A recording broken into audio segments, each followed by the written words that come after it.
warahmatullahi wabarakatuh. Perkenalkan, saya Via Sukina Berita dengan NIM 2311148 dari kelas PAI 3E. Di sini saya akan menjawab beberapa pertanyaan untuk memenuhi tugas akhir semester pada mata kuliah Hadis Pendidikan. Adapun pertanyaannya, yang pertama, jelaskan 3 materi dari Hadis Pendidikan secara detail, mulai dari pelafalan hadis, terjemahan, serta penjelasan secara luas.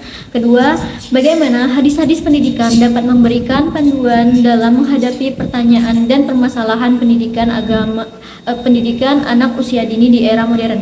Dan yang ketiga, bagaimana cara kita mengintegrasikan nilai-nilai hadis ke dalam kurikulum pendidikan yang ada. Baik, di sini saya akan menjawab pertanyaan yang pertama. Ya, ini jawabannya. Yang pertama, hadis tentang kewajiban menuntut ilmu. Hadis yang terkenal dalam hal ini adalah sabda Rasulullah SAW, "Thalabul ilmi fariidatun ala kulla muslim." Hadis riwayat Ibnu Majah nomor 224. Artinya, menuntut ilmu itu wajib atas setiap muslim. Hadis ini mengajarkan bahwa setiap muslim, baik laki-laki maupun perempuan, memiliki kewajiban untuk terus belajar dan meningkatkan pemahaman, baik dalam ilmu agama maupun ilmu pengetahuan umum. Sebagai bagian dari pendidikan diri, dalam hadis ini Rasulullah menekankan pentingnya ilmu bagi setiap muslim tanpa kecuali. Ilmu yang dimaksud bukan hanya ilmu agama, tetapi juga ilmu duniawi yang dapat menunjang kebaikan dan kemaslahatan umat. Dengan menuntut ilmu, seorang muslim dapat mengenal Tuhan dengan lebih baik dan memperbaiki kualitas ibadah serta perilaku sehari-hari. Pendidikan diri menjadi sarana untuk terus memperbaiki diri dengan menambah ilmu, baik melalui bacaan, kajian, agama, maupun perenungan atas segala ciptaan Allah Subhanahu wa Ta'ala. Yang kedua, hadis-hadis tentang etika siswa terhadap guru yang berbunyi, "Min mu'allami fi al-dunya ila walahu haqqan kabirun ala tilmizi." Tidakkah seorang guru di dunia ini, melainkan ia memiliki hak yang besar dari muridnya. Hadis ini menekankan bahwa guru memiliki hak yang harus dihormati oleh para muridnya. Guru telah memberikan ilmu dengan ikhlas dan sebagai balasannya siswa wajib bersikap hormat, penuh syukur, dan rendah hati kepada mereka. Islam mengajarkan bahwa salah satu bentuk penghargaan kepada ilmu adalah dengan menghormati sosok guru yang menyampaikannya.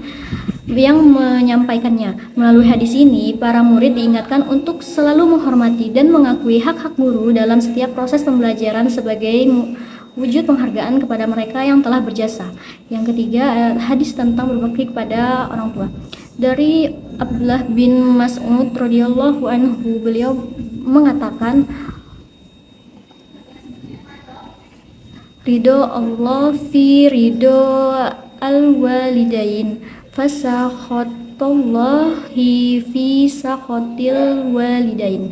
Terjemahannya, ridho Allah Subhanahu wa Ta'ala bergantung dari ridho kedua orang tua, dan kemurkaannya Allah Subhanahu wa Ta'ala tergantung dari kemurkaan orang tua. Hadis riwayat Tirmizi, Ibnu Hibban, Hakim. Hadis di atas menjelaskan dengan jelas dan tegas bahwasanya keridhaan Allah Subhanahu wa Ta'ala terletak kepada keridhaan orang tua.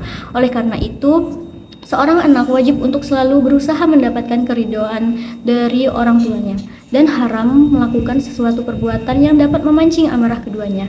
Mencari keridhaan orang tua dengan cara mentaati perintahnya selagi perintah tersebut tidak melanggar syariat Islam adalah merupakan salah satu dari bentuk perbuatan baik atau berbakti kepada orang tua. Berbuat baik atau berbakti kepada kedua orang tua untuk mendapatkan keridhaan dari keduanya itu lebih didahulukan daripada mencari ilmu, sekalipun ilmu yang dicari adalah ilmu agama, apabila ilmu di sini yang termasuk ke dalam kategori fardu kifayah. Baik, di sini saya akan menjawab pertanyaan yang kedua, yaitu jawabannya, hadis-hadis tentang pendidikan itu seperti kompas bagi kita saat mengarungi lautan pendidikan di era modern ini. Hadis-hadis memberikan petunjuk yang sangat jelas dan relevan meskipun zaman terus berubah. Hadis ini mengajarkan kita banyak hal penting dalam mendidik anak sejak dini. Misalnya, kita diajarkan untuk memberikan kasih sayang yang cukup kepada anak, karena kasih sayang itu akan membuat anak merasa aman dan nyaman untuk belajar. Selain itu, hadis juga menekankan pentingnya memberikan contoh yang baik kepada anak. Kita sebagai orang tua atau pendidik harus menjadi teladan bagi anak-anak kita. Di era modern ini, kita seringkali dihadapkan pada berbagai tantangan dalam mendidik anak. Salah satunya adalah pengaruh teknologi yang semakin besar. Hadis dapat membantu kita dalam menghadapi tantangan ini. Hadis mengajarkan kita untuk bijak dalam menggunakan teknologi. Kita bisa memanfaatkan teknologi sebagai alat bantu belajar, tetapi kita juga harus membatasi waktu penggunaan gadget agar anak tidak kecanduan. Selain itu, hadis yang memberikan panduan tentang pentingnya menjaga akhlak anak di tengah arus modernisasi yang serba cepat, kita perlu mengajarkan anak-anak nilai-nilai agama dan moral. Hadis-hadis mengajarkan kita untuk menanamkan nilai-nilai seperti kejujuran, tanggung jawab, dan saling menghormati sejak dini. Dengan mengikuti ajaran dalam hadis, kita dapat mengatasi berbagai permasalahan pendidikan anak usia dini di era modern. Misalnya, kita dapat mengatasi masalah kurangnya minat baca pada anak dengan membacakan cerita kepada anak sejak dini. Kita juga dapat mengatasi masalah kurangnya interaksi sosial anak dengan mengajak anak bermain bersama teman-teman sebayanya. Singkatnya, hadis-hadis tentang pendidikan adalah pedoman yang sangat berharga bagi kita untuk mendidik anak. Dengan mengamalkan ajaran-ajaran dalam hadis, kita dapat membantu anak-anak tumbuh menjadi generasi yang cerdas, berakhlak mulia, dan bermanfaat bagi agama dan bangsa. Baik, di sini saya akan menjelaskan pertanyaan yang ketiga, di mana jawabannya mengintegrasikan nilai-nilai hadis ke dalam kurikulum pendidikan merupakan upaya untuk membentuk generasi muda yang berkarakter mulia. Tujuannya adalah agar siswa tidak hanya cerdas secara akademik, tetapi juga memiliki akhlak yang mulia. Dengan menyisipkan contoh-contoh konkret dari hadis ke dalam berbagai mata pelajaran, siswa tidak hanya memperoleh pengetahuan akademik, tetapi juga memahami nilai-nilai luhur seperti jujur, sabar, toleransi. Misalnya dalam pelajaran sejarah, kisah para sahabat dapat mengajarkan nilai keberanian dan pengorbanan. Sementara itu, dalam pelajaran matematika, soal cerita tentang pembagian harta waris dapat mengilustrasikan keadilan dalam Islam.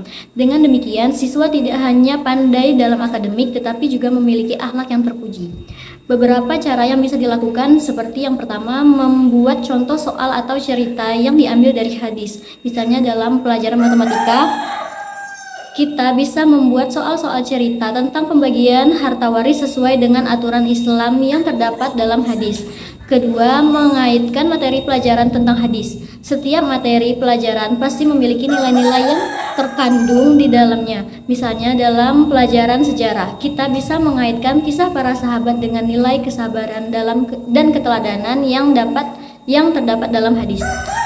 Ketiga, membuat kegiatan pembelajaran yang menarik. Misalnya dalam pelajaran bahasa Indonesia, siswa bisa membuat drama pendek yang mengajarkan nilai-nilai kebaikan dalam hadis. Keempat, menjadikan hadis sebagai sumber inspirasi. Guru bisa menjadikan hadis sebagai motivasi belajar. Misalnya hadis tentang pentingnya menuntut ilmu bisa menjadi semangat bagi siswa untuk rajin belajar. Contoh sederhana dalam pelajaran IPA, ketika membahas tentang kebersihan, guru bisa mengaitkan dengan hadis yang mengajarkan untuk menjaga kebersihan diri dan lingkungan. Guru bisa memberikan contoh bagaimana kebersihan diri yang baik dapat mencegah penyakit sesuai dengan ajaran Islam. Dengan begitu, siswa tidak hanya belajar tentang konsep kebersihan secara ilmiah, tetapi juga memahami pentingnya menjaga kebersihan dari perspektif agama. Dengan mengintegrasikan nilai-nilai hadis ke dalam kurikulum, diharapkan siswa dapat tumbuh menjadi generasi yang tidak hanya cerdas secara intelektual, tetapi juga memiliki akhlak yang mulia dan beriman kepada Allah Subhanahu wa Ta'ala.